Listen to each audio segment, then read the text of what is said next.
بسم اللہ الرحمن الرحیم۔ آج میں ابو بکر رضی اللہ تعالی عنہ سے وہ کھیل کھیلوں گا جو کسی کے ساتھ نہ کھیلا ہوگا۔ امیہ بن خلف نے ایک وحشیانہ کہکہ کی گرج کے ساتھ اپنے ساتھیوں سے کہا، وہی امیہ جس کے غلام حضرت بلال حبشی رضی اللہ تعالی عنہ تھے، جس نے شروع میں حضرت بلال رضی اللہ تعالی عنہ کے دعوی ایمان کو ریت کا محل اور بچوں کا کھیل سمجھ رکھا تھا، جس نے ایک غلام کے نغمہ توحید کو کچلنے کے لیے بدترین ظلم و ستم کیے، اسے جانتے ہو؟ امیہ بن خلف کی دونوں آنکھوں میں وحشت عیاری کی چمک پھوننے لگی۔ تم جانتے ہو بلال رضی اللہ تعالی عنہ میرا غلام ہے، اور غلام کی حیثیت ہوتی ہی کیا ہے؟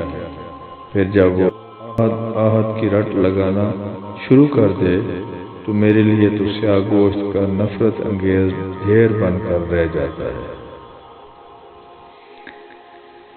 میں نے کہا تھا میری پہلی ہی جھٹکی میں اس کے نئے دین کا بھوت اتر جائے گا، مگر نہیں اترا۔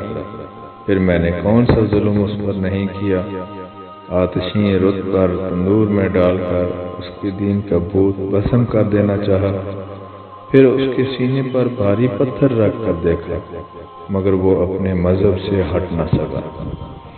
محمد صلی اللہ علیہ وآلہ وسلم کا یہ جادو، اسے اتارنا میرے بس کی بات نہیں۔ مگر تم تو ابو بکر رضی اللہ تعالی عنہ سے کھیل کھیلنے کی بات کر رہے ہو، لوگوں نے چبھتے ہوئے لہجے میں پوچھا۔ ہاں، امیہ بن خلف غرایا، ہاں یہ کھیل ہے جو تم دیکھ لو گے۔ کیا یہ بات دلچسپ نہیں کہ ابو بکر رضی اللہ تعالی عنہ کو اس سیاہ فام سے محبت ہو رہی ہے؟ امیہ بن خلف کا ایک اور وحشتناک کہکہ بلند ہوا۔ وہ کہتا ہے کہ یہ وحشی غلام میرا بھائی ہے، وہ میرے ظلم و ستم سے آزاد کرانے کے لیے ہر قیمت ادا کرنے پر تیار ہے۔ تمہیں اس کھیل کی کیا بات ہے؟ لوگوں نے پھر چھیڑا۔ کھیل؟ امیہ بن خلف غصے سے بولا، سیاہ فام کا مول تول کیا کوئی کھیل نہیں؟ میں دیکھنا چاہتا ہوں کہ حضرت ابو بکر رضی اللہ تعالی عنہ بیکار چیز کی کتنی قیمت چکانے کی ہمت رکھتے ہیں۔ میں اس غلام کی قیمت اتنی بتاؤں گا کہ یہ بھاگ جانے پر مجبور ہو جائیں گے، یا پھر اس بیکار چیز کے بدلے مجھے وہ چمکتی دمکتی چیز ہاتھ آئے گی۔ سونا سونا، کیا عجیب کھیل ہے جس میں حضرت ابو بکر رضی اللہ تعالی عنہ کی ہار یقینی اور میری جیت۔ ہا ہا ہا، لوگ کھلکھلا کر ہنس پڑے۔ اچھا تو یہ بات ہے، حضرت بلال رضی اللہ تعالی عنہ کی سخت جانی کے بعد اب حضرت ابو بکر رضی اللہ تعالی عنہ کی ہمدردی کو آزماؤ گے؟ امیہ بن خلف کا کہکہ کسی بدروح کی بے ہنگم پکار کے انداز میں گرجتا رہا۔ گرم ریت پر حضرت بلال رضی اللہ تعالی عنہ کو بھونا جا رہا تھا، پتھروں کے اوپر گھسیٹا جا رہا تھا، کوڑے پڑ رہے تھے۔ آہد آہد حضرت بلال رضی اللہ تعالی عنہ کی قرات تھی۔ ابو بکر رضی اللہ تعالی عنہ نے یہ آواز سنی تو تیزی سے چپٹے، جیسے بلال رضی اللہ تعالی عنہ کی مظلومیت کی تمام ٹیسیں، تمام درد حضرت ابو بکر رضی اللہ تعالی عنہ کے قلب میں اتر آیا۔ وہ سچ مچ تڑپ اٹھے، اس غریب کے سلسلے میں تجھے خدا کا ڈر نہیں؟ ابو بکر رضی اللہ تعالی عنہ نے بلال رضی اللہ تعالی عنہ کی حالت زار کی طرف اشارہ کرتے ہوئے کہا، اس تمام دکھ کی ذمہ داری تم لوگوں پر ہے۔ امیہ نے حضرت ابو بکر رضی اللہ تعالی عنہ سے کہا، تم نے ہی اس کو بگاڑا اور پھر اس حالت زار تک پہنچنے پر مجبور کیا۔ بتاؤ اسے خریدتے ہو؟ بولو۔ ہاں، حضرت ابو بکر رضی اللہ تعالی عنہ نے کہا، ہاں یہ ہر قیمت پر تیار ہو۔ کیا قیمت دو گے؟ امیہ نے عجیب نظروں سے دیکھا۔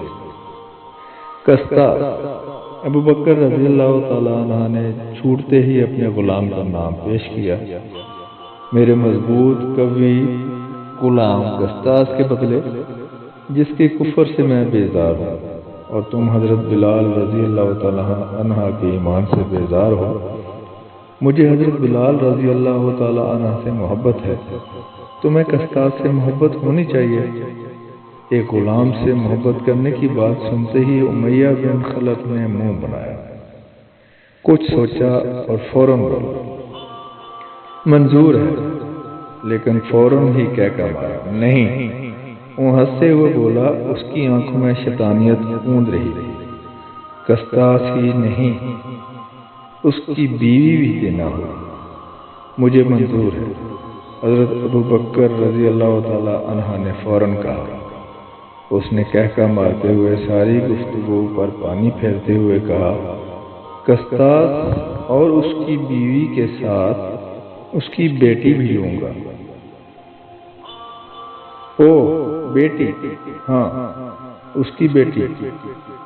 حضرت ابوبکر رضی اللہ تعالی عنہ نے ایک لمحے کو سوچا اور پھر کہا، چلو دی۔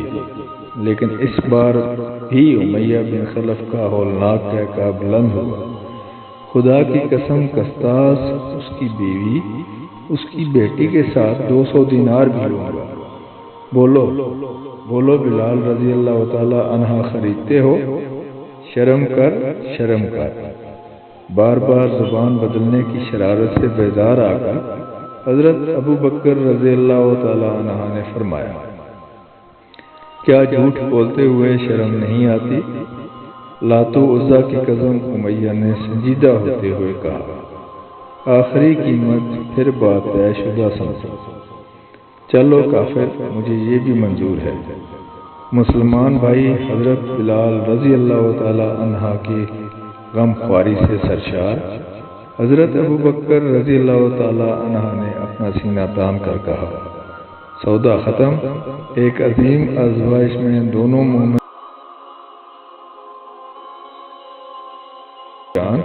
اور حضرت ابوبکر رضی اللہ تعالی عنہ کے مال پر سے طوفانی آزمائش پوری طرح سے گزری اور دونوں فاتحانہ نکلے، فقط اس لیے کہ اللہ دونوں کو ان کے مال و جان سے پیارا تھا۔